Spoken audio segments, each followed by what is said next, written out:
Welcome to Policy and Development in the Americas. In today's episode, we're going to be touching on why so many Guatemalans migrate to the United States.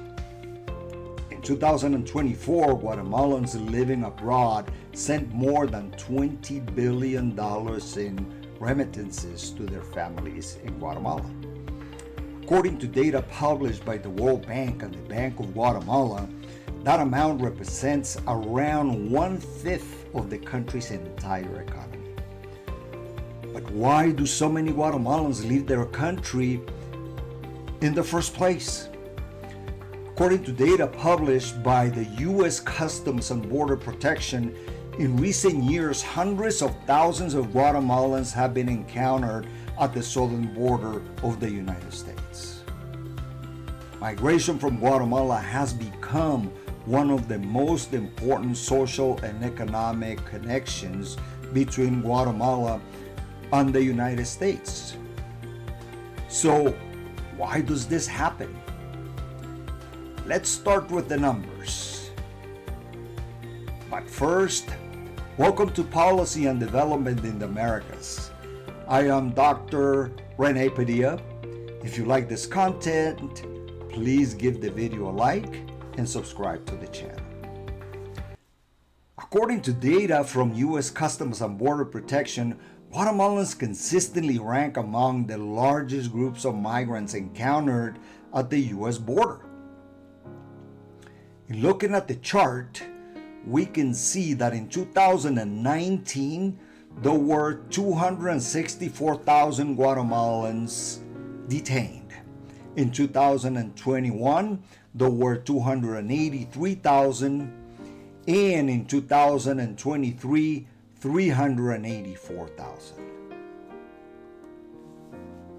These figures represent encounters, not necessarily unique individuals, since some migrants attempt to cross multiple times, but they clearly show the scale of the migration. Migration from Guatemala is not new. Over the past few decades, it has created a large Guatemalan community in the United States. According to the U.S. Census Bureau, estimations of people from Guatemala who were born in Guatemala, it's around 1.6 million, and people from Guatemalan ancestry are around 2.3 million.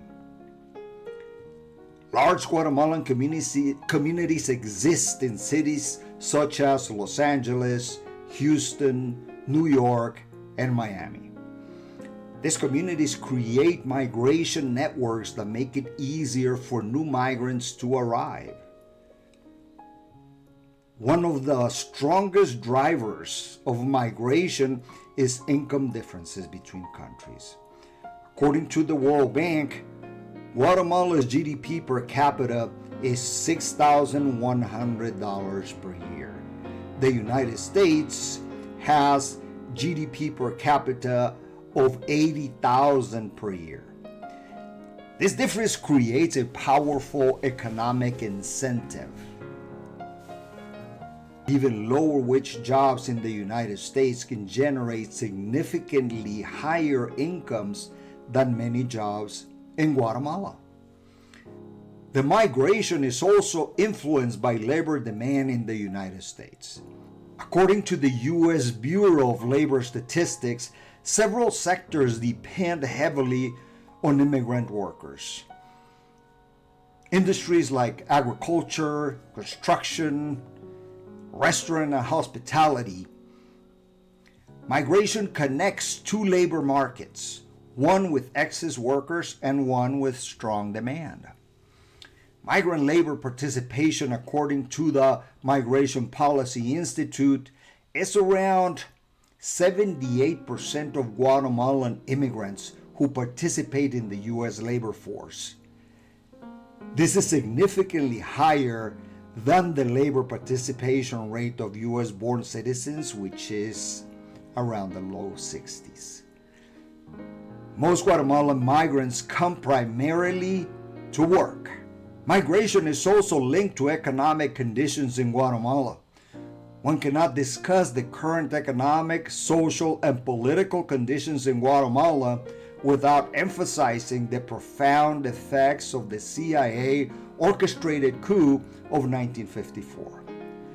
The coup marked the beginning of a long period of political instability in Guatemala that has resulted in many of the current conditions in the country today.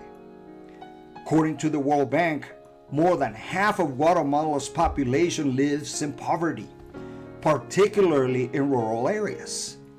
Economic opportunities can be limited in some regions.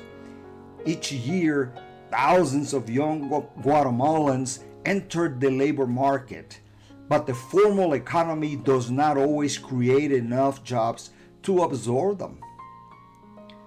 Now, the journey to the United States can be extremely dangerous.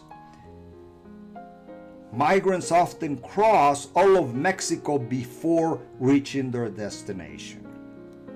According to the International Organization for Migration, migration routes through Mexico have become some of the most dangerous migration corridors in the world.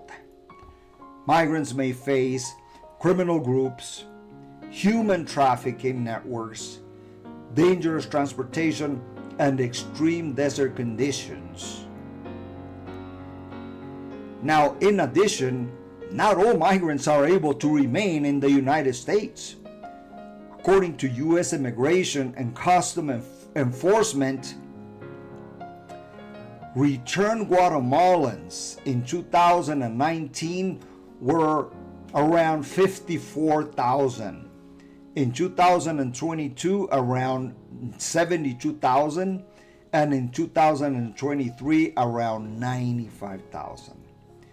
Many returned migrants attempt the journey again because in many cases, they have no choice. Migration also creates strong economic connections through remittances. According to the World Bank, remittances to Guatemala in 2010 were around $4 billion. In 2020, it was $11 billion.